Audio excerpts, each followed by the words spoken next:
answers. I'd like you to look at this one, and today our lesson is going to be on understanding how fraction equivalent is, how fractions and decimals can be equivalent. And we're going to be using the place value chart and also some tape diagrams to kind of help us make that connection. Now, if you remember, when we did fractions before, we had something that looked like this, and this was equal to 1. And we talked about this being, I have a whole candy bar, which means I have one piece. But if I wanted to share my candy bar with 2 friends, then I could give 1/2 of my candy bar to a friend. And that if I wanted to share them with 4 friends, we also remembered that 1/4 was less than 1/2. But if I had 2/4, that would be equivalent to 1/2. And then we also learned that even if I had 6 parts, I could have 3 of them be equivalent to 1/2, that all of them would be equivalent. And we learned that, hey, if I just multiplied by 2, 1 times 2 is 2, and 2 times 2 is 4, that we could actually make lots of equivalent fractions by doing the same thing. So you'll all remember that. So kind of keeping that in mind, what we learned there, to look at this one. So as I'm looking at this one, I have some boxes here, and I want to look at, well, how can I make 2.4, 2 and 4/10? Well, if I'm going to make a picture of 2 and 4/10, I actually have a box here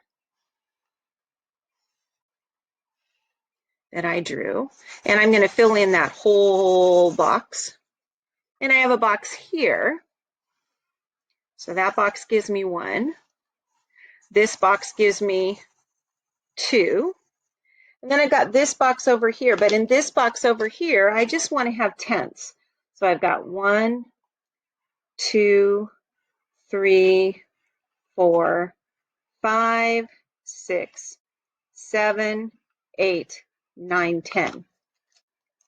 So I've got one whole, and now I want 4/10. So I'm going to color in 1, 2, 3, 4. That's a picture of what that looks like. I have 2 and 4/10. Now, if I wanted to, I could say, well, this is 1, this is 1, and this is 4/10. I could say, well, this is 10/10 because I have 10 spots there, 10 strips, 10 of those, and I have 10/10 here, and I have 4/10 here. So if I added up 10 plus 10 plus 4, 10/10 plus 10/10 plus 4/10, I would end up with 24/10. So I could, in effect, say, well, 2.4 is equivalent to 24/10 because I have 2 complete ones and then 4/10 of another one. But say I wanted to take those tenths and I wanted to change them, and instead of having tenths, I wanted to change them into hundreds. So I'm going to get my green over here. And I can actually then change them into hundreds. I'm going to use a little messy here, but these lines going across here, and that's going to change my tenths, which were strips down, into now 100 little boxes. If I counted each one of those, I would have 100 hundredths. And I can do the same thing over here. 1, 2, 3, 4, 5, 6, 7, 8, 9, 10. Again, I have 100 little boxes out of 100. I colored in 100 out of 100 of them. So all of these are equivalent to 1 whole, 10/10 and 100 100ths.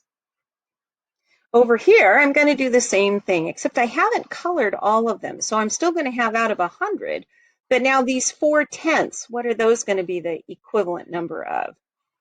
Well, I have 10 here and I have 4 here, and I know that 10 times 4 is 40. So if I were to count each one of these boxes, 1, 2, 3, 4, 5, 6, 7, 8, 9, 10, I would have 10, 20, 30, 40 out of 100 of them colored. And the equivalent fraction then could be, well, I have 100 hundredths. That's 1, plus 100 hundredths, plus 40 100ths. And that actually is 240 100ths. So really, 2.4 could also be equivalent to 240 100ths, because I have one set of 100 100ths, a second set of 100 100ths, and what's over in this leftover part, this 0.4, is actually equivalent to 40 100ths. Why is that important? Because as we get to adding and subtracting larger fractions and decimals, we're going to need to be borrowing, and we need to have equivalent denominators in order to be able to add and subtract the numerators. And so that's why that whole portion is important.